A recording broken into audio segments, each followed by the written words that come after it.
আজকের ভিডিওতে আমরা কথা বলবো হোন্ডার একটা আপকামিং বাইক নিয়ে, যেটা খুব শীঘ্রই বাংলাদেশের মার্কেটে লঞ্চ করা হবে। বাইকটার নাম হচ্ছে হোন্ডা সিবি 300F। বাইকটাকে অনেকে অনেক নামে চিনে থাকেন, যেমন এই বাইকটাকে অনেকে হোন্ডা হর্নেট 3.0 নামেও চিনে থাকেন।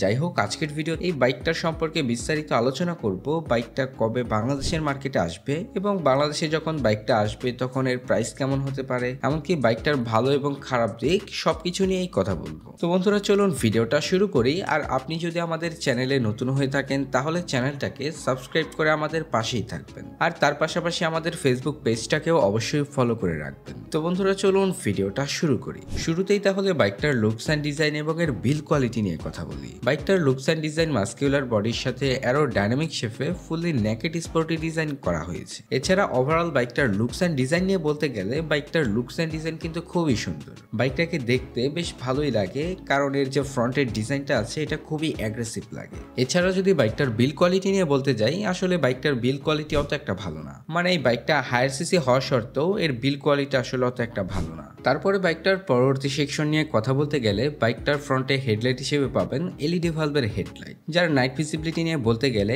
এর নাইট ভিজিবিলিটি আসলে অত একটা ভালো না, যার কারণে সিটি এবং হাইওয়েতে রাতের অন্ধকারে রাইড করতে গেলে বেশ অসুবিধার সম্মুখীন হতে হবে। এছাড়া বাইকটাতে টেল লাইট হিসেবে পাবেন এলইডি ভালভের টেল লাইট এবং ইন্ডিকেটর হিসেবেও পাবেন এলইডি ভালভের ইন্ডিকেটরস।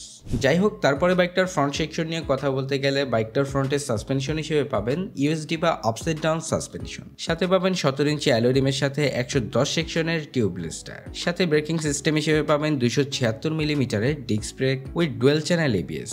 এছাড়া বাইকটার রেয়ার সেকশন নিয়ে কথা বলতে গেলে বাইকটার রেয়ারের সাসপেনশন হিসেবে পাবেন মনোশক সাসপেনশন, সাথে পাবেন 17 ইঞ্চি অ্যালয় রিমের সাথে 150 সেকশনের টিউবলেস টায়ার এবং ব্রেকিং সিস্টেম হিসেবে পাবেন 220 মিলিমিটারের ডিস্ক ব্রেক, সাথে তো এবিএস পাবেনই। ওভারঅল যদি বাইকটার ব্রেকিং সিস্টেম নিয়ে বলতে যাই, বাইকটাতে রয়েছে ডুয়েল চ্যানেল এবিএস, যেটা বেশ ভালো ব্যাপার, যার কারণে ব্রেকিং বেশ স্ট্রং হয় বাইকটার, যার কারণে রাইডার বেশ কমফোর্টলি এই বাইকটাকে রাইড করতে পারবে। এছাড়া বাইকটাতে পাবেন সিঙ্গেল পার্ট হ্যান্ডেলবারের সাথে ফুললি ডিজিটাল স্পিডোমিটার, যাতে রয়েছে বর্তমানের সকল আপডেট ফিচারগুলো। এরপরে কথা বলা যাক বাইকটার ইঞ্জিন পারফরমেন্স নিয়ে। বাইকটাতে ইঞ্জিন হিসেবে রয়েছে 293 CC 4 stroke 4 valve single cylinder SI oil কুল ইঞ্জিন। বাইকটা হায়ার সিসি বাইক হলেও বাইকটাতে রয়েছে অয়েল কুল ইঞ্জিন, যেটা আসলে এই বাইকটার ক্ষেত্রে অত একটা মানানসই নয়। এটাতে যদি লিকুইড কুলিং সিস্টেম থাকতো তাহলে কুলিং সিস্টেম যথেষ্ট ভালো হতো, কিন্তু এখানে তারা অয়েল কুল দিয়েছে, এটাতে আসলে তারা লিকুইড কুল দিলেও পারতো। এছাড়া বাইকটা ম্যাক্সিমাম পাওয়ার প্রডিউস করে থাকে 24.4 বিএইচপি অ্যাট 7500 আরপিএম এবং ম্যাক্সিমাম টর্ক উৎপন্ন করতে পারে 25.6 নিউট্রাল মিটার অ্যাট 5500 আরপিএম,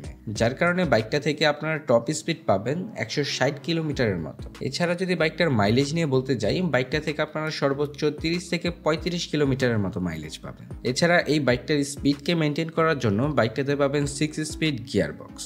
তারপরে বাইকটার পরবর্তী সেকশন নিয়ে কথা বলতে গেলে বাইকটাতে রয়েছে ট্র্যাকশন কন্ট্রোল সিস্টেম, যেটা আসলে একটা বাইকের ক্ষেত্রে খুবই প্রয়োজনীয় সেন্সর। এছাড়া বাইকটাতে রয়েছে স্প্লিট সিট এবং এই বাইকটার সিট হাইট হচ্ছে 789 মিলিমিটার, যার কারণে বলতে পারেন 5 ফুটের উপরে যারা আছেন এই বাইকটাকে ইজিলি রাইড করতে পারবেন। এছাড়া বাইকটার ফুয়েল ট্যাঙ্ক ক্যাপাসিটি হচ্ছে 14.1 লিটার এবং এর ওয়েট হচ্ছে 153 কিলোগ্রাম, আর বাইকটার গ্রাউন্ড ক্লিয়ারেন্স পাবেন 177 মিলিমিটার। তো যাই হোক, বাইকটার সম্পর্কিত সবকিছু বলেই দিয়েছি। এখন কথা বলি বাইকটা কবে নাগাদ বাংলাদেশের মার্কেটে লঞ্চ করা হবে এবং লঞ্চের পর বাইকটার প্রাইস কেমন হতে পারে। বাইকটা আসলে কবে নাগাদ বাংলাদেশের মার্কেটে লঞ্চ করা হবে এই সম্পর্কে আসলে সঠিক তথ্য না পাওয়া গেলেও এই বাইকটা খুব শীঘ্রই বাংলাদেশের মার্কেটে লঞ্চ করা হবে। এছাড়া বাইকটা যখন বাংলাদেশের মার্কেটে আসবে তখন বাইকটার প্রাইস হতে পারে 3,20,000 থেকে 30,000 টাকার মতো। তো বন্ধুরা, আজকের ভিডিওটা এই পর্যন্তই। ভিডিওটা ভালো লেগে থাকলে লাইক, কমেন্ট, শেয়ার, সাবস্ক্রাইব করে আমাদের পাশেই থাকবেন। এছাড়া আমাদের ফেসবুক পেজটাকেও অবশ্যই ফলো করে রাখবেন, কারণ আমরা আমাদের ফেসবুক পেজে নিত্য নতুন ভিডিওগুলো আপলোড করে থাকি। তো বন্ধুরা, দেখা হচ্ছে পরবর্তী কোনো নতুন ভিডিওতে। সবাই ভালো থাকবেন, সুস্থ থাকবেন, ধন্যবাদ।